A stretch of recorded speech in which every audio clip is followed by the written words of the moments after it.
Welcome to Bald Guy DIY. In this video, I'm going to react to the documentary film Planet of the Humans and share my own thoughts on using green technology to generate electricity.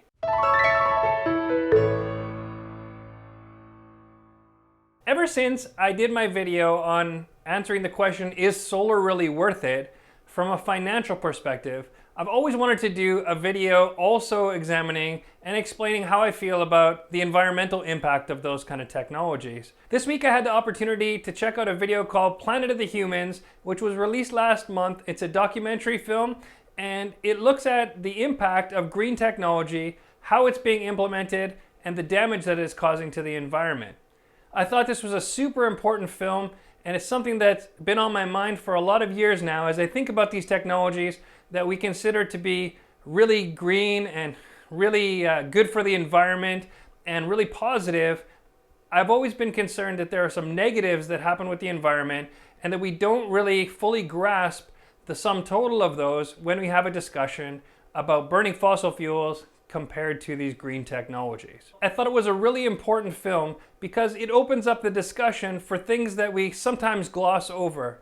Whether the impact that us humans are making on the earth is really a positive one, and if new technologies that we're employing are really better for the environment, or if they lead to the same kind of traps we always have, causing devastation and damage to forests, water, and all sorts of other resources the world has to offer. It's really important that we take a look at these things, that we don't just assume that they're okay because somebody said so, and that we continue to evaluate that constantly to see if new decisions being made are really the right ones. It seemed like there was a deliberate choice on the director not to drive a really strong narrative, but instead to give you the information and let it unfold slowly and let you make your own decisions about it. Of course, in any documentary or any collection of information, the person controlling that collection is ultimately limiting you to a certain amount of information. So the other side is not going to be presented as clearly. But I thought the film did a good job of not forcing a certain agenda or message down your throat, instead letting you discover it and decide for yourself as you meet the different characters and explore the technologies that are shown in the video. There is a little bit of coarse language at the very beginning of the film and also at the very end, but for the most part, they kept it family friendly, and it's something that you could watch and that I would recommend you see so that you get the other side of how this whole climate change and green technology debate really looks. So with that taken care of and that little bit of my overall impressions, let me give you 3 takeaways that I got from the film, and also 3 things that I think that individually we can all be doing better in order to create a better world and one that overcomes some of the problems that were addressed in the video. The first big takeaway that I got from the film was that we need to be fully informed about the technologies that we're embracing and really understand the differences between what we already have and what new technology is offering. We all think in our minds that fossil fuels are bad and we shouldn't burn them because they create harmful pollutants in the environment. Things like coal, natural gas, and oil-related stuff we think of as bad or dirty. But when we look at new technologies, they're often painted as though they don't have any consequences or that there's no negatives to them. One of the great things about this video is that it does show you the other side of that.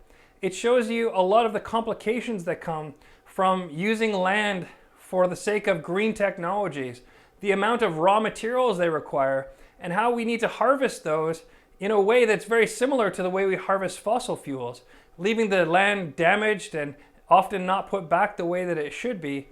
And once again, we're running into the same traps over and over again of stripping resources, contaminating the environment, damaging our resources such as forests and water. These technologies, although they do promise on the surface to be free energy that we receive from the wind or from the sun, they actually do require a lot of resources from our planet, just like other technologies do. One of the other great points that was made by the video is that a lot of these technologies still depend upon fossil fuels in order to get their processes started or in order to create the materials in the first place in order to produce them.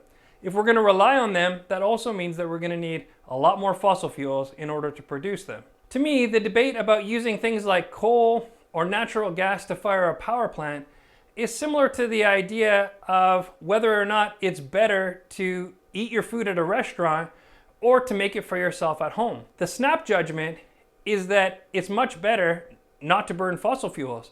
Just like the snap judgment might be that it's a lot cheaper and better for you to cook at home than it is to buy your food in a restaurant. But if you only compare your grocery bill to how much it costs to eat in a restaurant and simply look at the receipts, you're not going to see the full picture. For example, we know the cost of eating at a restaurant for a particular meal because we see how much the bill costs us.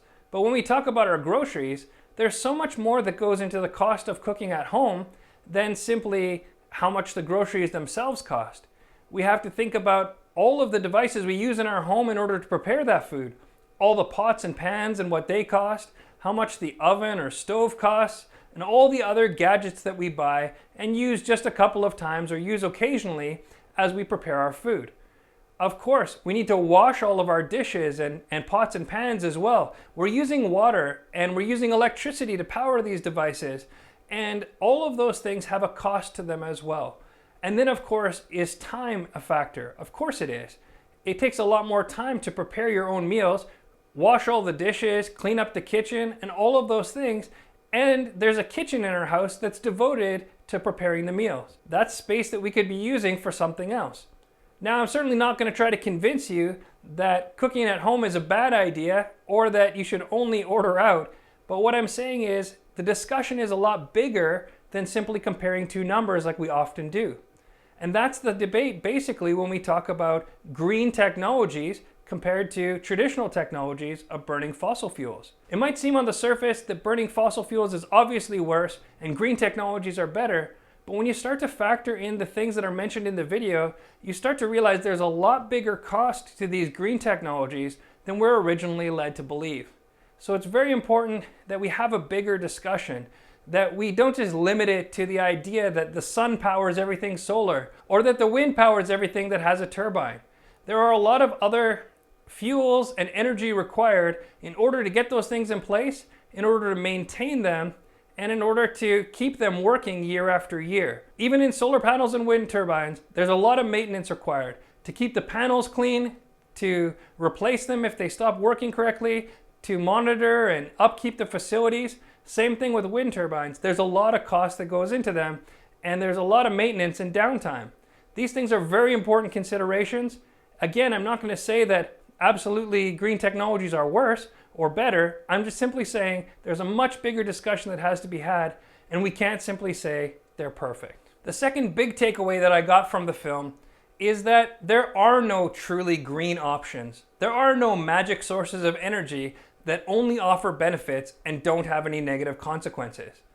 You know, in TV and movies, we might have these inexhaustible supplies of energy that get discovered, like an arc reactor. In reality, everything that we do on a mass scale requires a lot of resources, a lot of money, a lot of time, and a lot of materials. We aren't going to find a solution that doesn't require any of those things or that doesn't have negative impacts. And it seems like no matter what technology we pursue, we're always coming back to the same kinds of problems. Burning things that end up in the atmosphere, creating things by taking raw materials that themselves can be damaging to the environment, then how do we dispose of them? What we found, and what the film portrays very accurately, is that when we change technologies, often what we're doing is simply exchanging one set of problems for a different set of problems. By moving to a solar or wind-powered electrical supply, we're introducing new problems that didn't exist in the old supply, and we're still encouraging the existing problems because they still have to be backed up by traditional fossil fuel electrical generation. The hope that one day we could use battery storage facilities and not need fossil fuels is also an empty promise, because those things require lots of raw materials that are rare metals, that are themselves somewhat hazardous, and that pose us a whole bunch of problems when we look at maintaining them, repairing them, and what to do when it's time to discard them. Already we're seeing in many places, where I live in Canada especially, things like batteries are hard to recycle, and there are less and less people that seem to be willing to take those materials and truly recycle them properly. Even other countries that we try to send our recyclables to are turning them away because they don't have the facilities to do it properly without endangering their own people and environment. I really like how the film says the answer to technological problems is not necessarily just more technological solutions, because all of those come with their own sets of problems. If you look back a couple hundred years ago, before we had this industrial and technological revolution, life was a lot simpler and our impact on the environment was a lot less. Every bit of technology that we've introduced since then has made life easier, has made us able to produce a lot more food and create a lot better dwellings and have much greater transportation, but it's also come at a cost to the environment and resources that we have in our earth. It's important that we aren't just changing one set of problems for another, and I think the film does a great job of capturing that idea.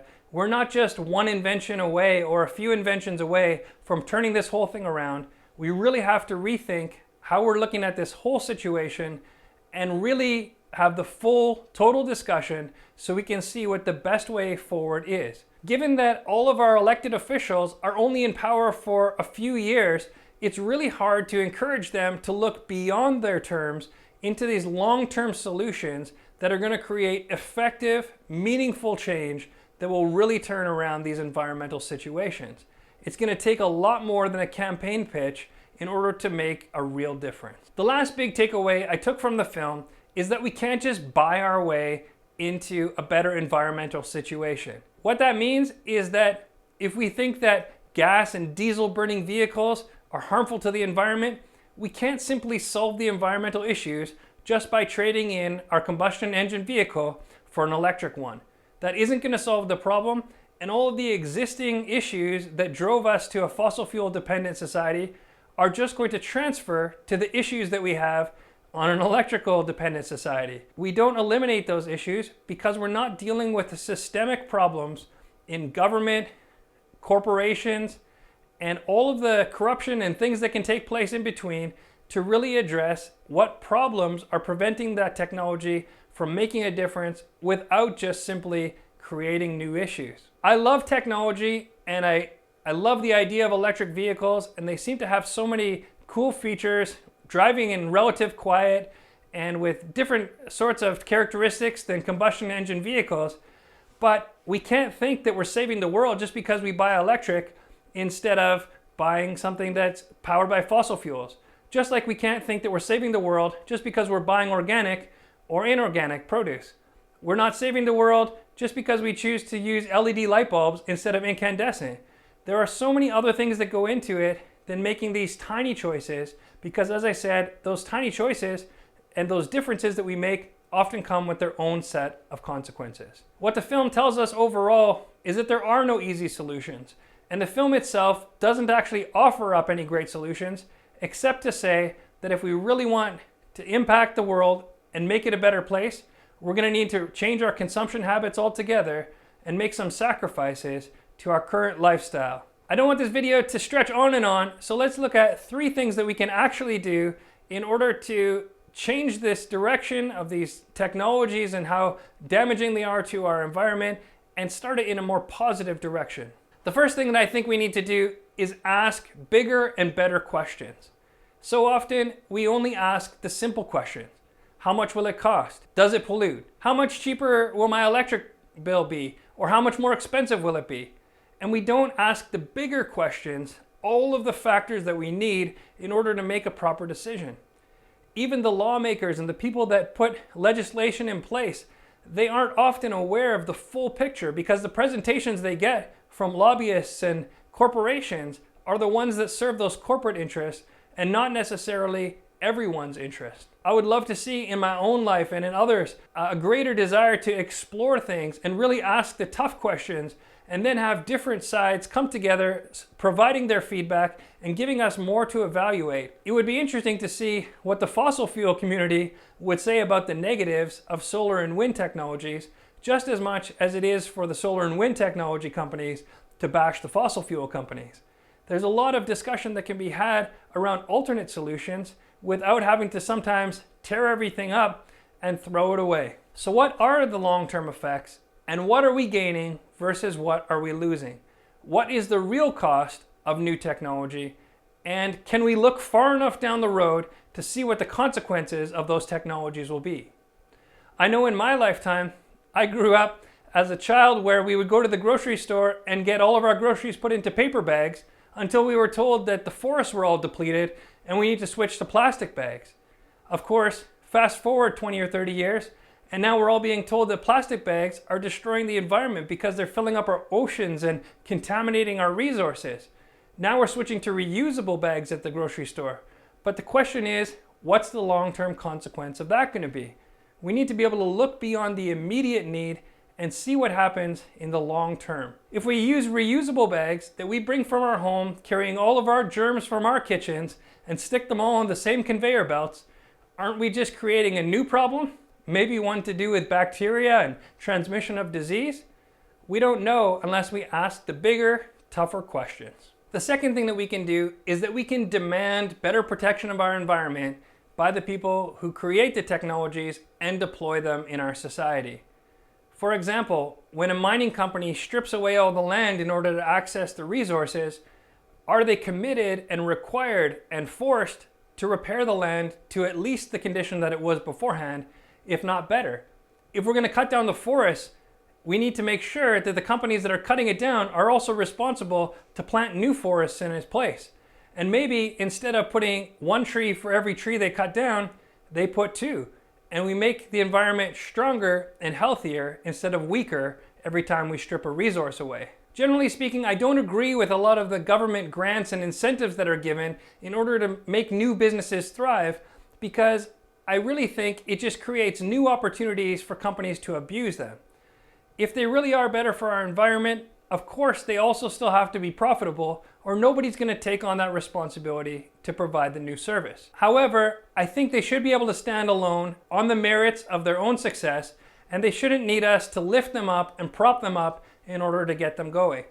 Of course, that's a debate that might have plenty of detractors, but I believe if we explore the issue and have the conversation, we'll find that government should spend less time incentivizing businesses to start up and instead put more of their efforts into controlling them and making sure that they're good stewards of the environment. The last and maybe biggest thing that we can do is individually reduce our consumption. For centuries, an individual family or individual person's goal was simply to have enough food to eat, enough shelter, just sufficient amounts of resources in order to live and thrive and have just enough to meet their needs.